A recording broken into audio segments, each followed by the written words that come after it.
നമസ്കാരം. ഏവർക്കും pre market റിപ്പോർട്ട്സുകളിലേക്ക് സ്വാഗതം. ഇന്ന് ഒക്ടോബർ 21, 2025. ഏവർക്കും ആദ്യമായി തന്നെ ഇന്ന് ഹാപ്പി മുഹൂർത്ത് ട്രേഡിംഗ് ഡേ ആശംസിക്കുന്നു.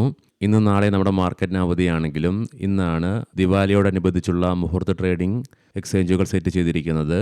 ഉച്ചയ്ക്ക് 1:30 മുതൽ 1:45 വരെ പ്രീ മാർക്കറ്റും തുടർന്ന് 1:45 മുതൽ 2:45 വരെ ഉള്ള ട്രേഡിംഗ് ആണ് ഇന്ന് എക്സ്ചേഞ്ചുകൾ സംഘടിപ്പിച്ചിട്ടുള്ളത്. ദിവാലി ഫെസ്റ്റീവ് സീസണോടനുബന്ധിച്ച ശുഭാപ്തി വിശ്വാസം നിലനിന്നതിനാലും കഴിഞ്ഞ വീക്കെൻഡിൽ ഹെവി വെയ്റ്റ് സ്റ്റോക്കുകളായ റിലയൻസ് ഇൻഡസ്ട്രീസ്, HDFC ബാങ്ക് തുടങ്ങിയ പ്രധാനപ്പെട്ട സ്റ്റോക്കുകളുടെ ക്വാർട്ടർലി ഏർണിംഗ്സ് സ്ട്രോങ് ആയിട്ട് വന്നതിനാലും വിദേശ ധനകാര്യ സ്ഥാപനങ്ങൾ ഇന്ത്യൻ മാർക്കറ്റിലേക്ക് ബയേഴ്സ് ആയിട്ട് തിരിഞ്ഞതിനാലും ഇന്നലെയും നമ്മുടെ മാർക്കറ്റിന് നേട്ടത്തോടുകൂടി തന്നെ വ്യാപാരം അവസാനിപ്പിക്കുവാനും സാധിച്ചു. ഇന്നലെയും വിദേശ ധനകാര്യ സ്ഥാപനങ്ങൾ ഇന്ത്യൻ ക്യാഷ് മാർക്കറ്റിൽ 790.45 കോടി രൂപയ്ക്ക് ബൈയിങ്ങും തുടരുകയുണ്ടായി. അതേസമയം ആഭ്യന്തര ധനകാര്യ സ്ഥാപനങ്ങൾ 2485.46 കോടി രൂപയ്ക്ക് ബൈയിങ്ങും തുടർന്നു. ഇന്നലത്തെ വിദേശ ധനകാര്യ സ്ഥാപനങ്ങളുടെ ബൈയിങ്ങിനെ തുടർന്ന് ഈ മാസം ചെറിയ എമൗണ്ടിനാണെങ്കിൽ കൂടിയിട്ടും 203.69 കോടി രൂപയ്ക്ക് ഇന്ത്യൻ ക്യാഷ് മാർക്കറ്റിൽ അവർ നെറ്റ് ബയേഴ്സ് ആയിട്ട് മാറുകയുണ്ടായി ഏറെ കാലങ്ങൾക്ക് ശേഷം. ഇന്നത്തെ നമ്മുടെ മാർക്കറ്റിലേക്ക് സ്പെസിഫിക് ആയിട്ട് വന്നു കഴിയുമ്പോൾ അനലിസ്റ്റുകളുടെയും എക്സ്പേർട്ടുകളുടെയൊക്കെ അഭിപ്രായ പ്രകാരം നിഫ്റ്റിക്ക് 25,700 എന്ന ലെവലിന് മുകളിലായിട്ട് നിലനിൽക്കുവാൻ സാധിക്കുകയാണെങ്കിൽ 25,950 തുടർന്ന് 26,000 എന്ന സൈക്കോളജിക്കൽ ലെവലിലേക്കുള്ള നിഫ്റ്റിയുടെ പ്രയാണം തള്ളിക്കളയാനാവുകയില്ല. ഇനി അതേസമയം നിഫ്റ്റിയിൽ ഇന്നൊരു ഫോൾ ഉണ്ടാവുകയാണെങ്കിൽ 25,500 എന്ന ലെവൽ നിഫ്റ്റിയെ സംബന്ധിച്ചിടത്തോളം ക്രൂഷ്യൽ സപ്പോർട്ടുമാണ്. ഈ ലെവൽ നിഫ്റ്റി ബ്രേക്ക് ചെയ്യുകയാണെങ്കിൽ സെല്ലിംഗ് പ്രഷറും അനുഭവപ്പെട്ടേക്കാം. പ്രത്യേകം ശ്രദ്ധിക്കുക, ഇത് ട്രേഡ് റെക്കമെൻഡേഷൻ അല്ല, അനലിസ്റ്റുകളുടെയും എക്സ്പേർട്ടുകളുടെയൊക്കെ അഭിപ്രായങ്ങൾ മാത്രമാണ്. എഡ്യൂക്കേഷൻ പർപ്പസിന് വേണ്ടിയിട്ടാണ് ഈ ലെവലുകൾ വിശദീകരിക്കുകയുണ്ടായത്. ഇന്ന് പ്രധാനമായും ആകെ ഒരു ഗ്ലോബൽ ഇവന്റ് ആണ് നിലനിൽക്കുന്നത്.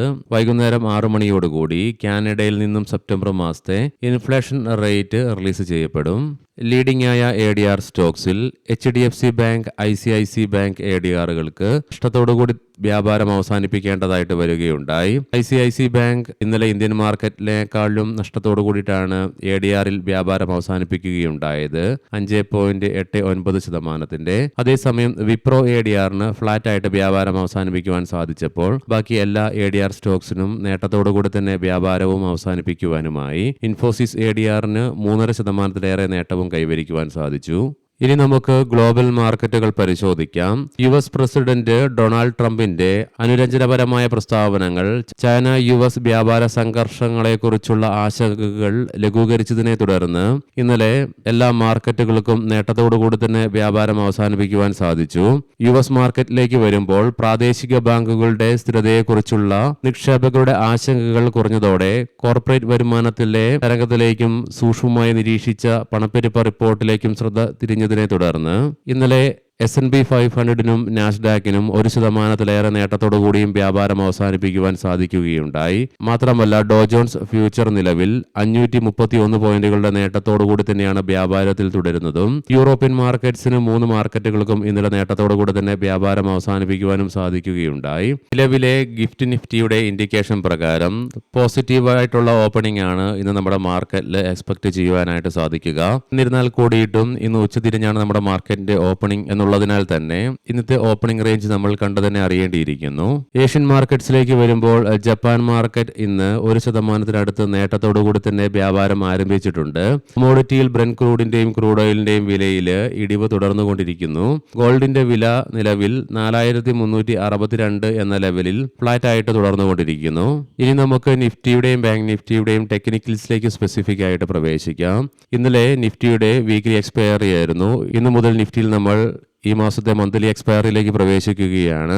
മന്ത്ലി എക്സ്പയറി ആയതുകൊണ്ട് തന്നെ നിഫ്റ്റിയിൽ ഏകദേശം ഓപ്പൺ ഇൻട്രസ്റ്റുകളൊക്കെ നിലവിൽ ക്രിയേറ്റ് ചെയ്യപ്പെട്ടിട്ടുണ്ട്. തൽഫലമായി നിഫ്റ്റിയുടെ PCR 1.04 എന്ന ലെവലിലും മാക്സ് പെയിൻ 25,650 എന്ന ലെവലിലുമായിട്ട് നിലകൊള്ളുന്നു. ഹയർ ലെവൽസിൽ പ്രഷർ അനുഭവപ്പെടുമ്പോഴും പോസിറ്റീവ് ട്രെൻഡിനെ സൂചിപ്പിച്ചുകൊണ്ട് ലോങ് അപ്പർ ഷാഡോയോട് കൂടിയിട്ടുള്ള small bullish candlestick pattern തന്നെയാണ് നിഫ്റ്റിയുടെ ഡെയിലി ചാർട്ട്സിൽ നിന്നും കാണുവാനായിട്ട് സാധിക്കുന്നത്. RSIയും 71.8 എന്ന നിലയിലേക്കും എത്തിച്ചേരുകയുണ്ടായി. മന്ത്ലി ഓപ്ഷൻസ് ഡാറ്റ പ്രകാരം കോൾ സൈഡിലേക്ക് 26,000 എന്ന സ്ട്രൈക്കിലാണ് ഏറ്റവും കൂടുതൽ ഓപ്പൺ ഇൻട്രസ്റ്റ് കാണുവാൻ സാധിക്കുന്നതെങ്കിലും 26,500 എന്ന സ്ട്രൈക്കിലാണ് ഏറ്റവും കൂടുതൽ റൈറ്റിംഗ് നിലവിൽ കാണുവാൻ സാധിക്കുക. അതേസമയം പുട്ട് സൈഡിലേക്ക് 25,500 എന്ന സ്ട്രൈക്കിലായിട്ടാണ് ഏറ്റവും കൂടുതൽ ഓപ്പൺ ഇൻട്രസ്റ്റ് കാണുവാൻ സാധിക്കുന്നതെങ്കിലും 25,700 എന്ന സ്ട്രൈക്കിലായിട്ടാണ് ഏറ്റവും കൂടുതൽ പുട്ട് റൈറ്റിംഗ് നിലവിൽ കാണുന്നത്.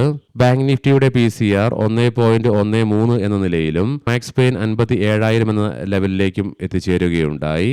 ഹയർ ലെവൽസിൽ പ്രോഫിറ്റ് ബുക്കിംഗ് നടക്കുമ്പോഴും പോസിറ്റീവ് ട്രെൻഡിനെ സൂചിപ്പിച്ചുകൊണ്ട് അപ്പർ ഷാഡോയോട് കൂടിയിട്ടുള്ള ബുള്ളിഷ് കാൻഡിൽ സ്റ്റിക് പാറ്റേൺ തന്നെയാണ് ബാങ്ക് നിഫ്റ്റിയുടെ ഡെയിലി ചാർട്ട്സിൽ നിന്നും കാണുവാനായിട്ട് സാധിക്കുന്നത്. മാത്രമല്ല സിഗ്നിഫിക്കന്റ് വോളിയവും ദൃശ്യമാകുന്നുണ്ട്. ഇന്നലെയും തുടർച്ചയായി രണ്ടാമത്തെ ട്രേഡിംഗ് സെക്ഷനിലും ബാങ്ക് നിഫ്റ്റിക്ക് ഫ്രഷ് റെക്കോർഡ് ഓൾ ടൈം ഹൈകൾ ക്രിയേറ്റ് ചെയ്യുവാൻ സാധിച്ചു. തൽഫലമായി ഇന്നലെ RSIയും 76.7 എന്ന നിലയിലേക്കും എത്തിച്ചേരുകയുണ്ടായി.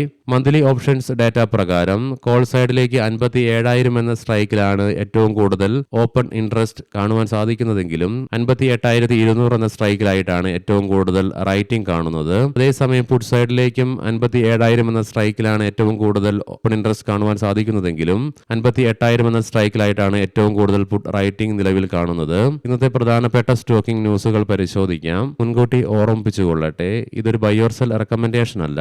Geojit financial services quarter two ഏർണിംഗ്സിൽ ഇയർ ഓൺ ഇയറിൽ പ്രോഫിറ്റിൽ 59.1% ഇടിവ് രേഖപ്പെടുത്തിക്കൊണ്ട് 57.4 കോടി രൂപയിൽ നിന്നും 23.5 കോടി രൂപയായി ചുരുങ്ങി. റവന്യൂവിലും 22.3% ഇടിവാണ് രേഖപ്പെടുത്തുകയുണ്ടായത്. State Bank of India 6.93% coupon നിരക്കിൽ ഡിബഞ്ചറുകളുടെ സ്വഭാവത്തിലുള്ള നോൺ കൺവേർട്ടബിൾ ടയർ 2 ബോണ്ടുകൾ ഇഷ്യൂ ചെയ്തുകൊണ്ട് ബാങ്ക് 7,500 കോടി രൂപ സമാഹരിക്കുകയുണ്ടായി. ആക്സിസ് ബാങ്ക് ഒക്ടോബർ 20, 2025 മുതൽ നീരജ് ഗാംഭീറിനെ ബാങ്കിന്റെ എക്സിക്യൂട്ടീവ് ഡയറക്ടർ ആയി നിയമിക്കുവാനുള്ള അനുമതി റിസർവ് ബാങ്ക് ഓഫ് ഇന്ത്യയുടെ ഭാഗത്ത് നിന്നും ലഭിക്കുകയുണ്ടായി. മാരത്തോൺ നെക്സ്റ്റ് ജെൻ റിയാലിറ്റി 3,400 കോടി രൂപ എസ്റ്റിമേറ്റഡ് ഗ്രോസ് ഡെവലപ്മെന്റ് വാല്യൂ വരുന്ന ബൈക്കുള മുംബൈയിലെ പുതിയ പ്രൊജക്ടിനു വേണ്ടിയിട്ട് അദാനി റിയാലിറ്റിയുമായി കമ്പനി ജോയിന്റ് വെഞ്ചറിൽ ഏർപ്പെടുകയുണ്ടായി. യൂണിമേക് എയറോസ്പേസ് 2 പുതിയ നിർമ്മാണ ഫെസിലിറ്റികൾ കമ്പനി കമ്മീഷൻ ചെയ്യുകയുണ്ടായി. ക്യാൻഫിൻ ഹോംസ് ക്വാർട്ടർ ടു ഏർണിംഗ്സിൽ ഇയർ ഓൺ ഇയറിൽ നെറ്റ് പ്രോഫിറ്റിൽ 18% ഉയർച്ച രേഖപ്പെടുത്തുകയുണ്ടായി. അതേസമയം പ്രോഫിറ്റ് ആഫ്റ്റർ ടാക്സിൽ 16% വളർച്ചയും രേഖപ്പെടുത്തി. ബഗീര ഇൻഡസ്ട്രീസ് ക്വാർട്ടർ ടു ഏർണിംഗ്സിൽ ഇയർ ഓൺ ഇയറിൽ 80% വർധനവാണ് പ്രോഫിറ്റിൽ രേഖപ്പെടുത്തുകയുണ്ടായത്. തൽഫലമായി 6.39 കോടി രൂപയിൽ നിന്നും 11.47 കോടി രൂപയിലേക്ക് ഉയർച്ച രേഖപ്പെടുത്തി. ഏവർക്കും നല്ല ഒരു മുഹൂർത്ത ട്രേഡിംഗ് ദിനം ആശംസിക്കുന്നു. നന്ദി, നമസ്കാരം.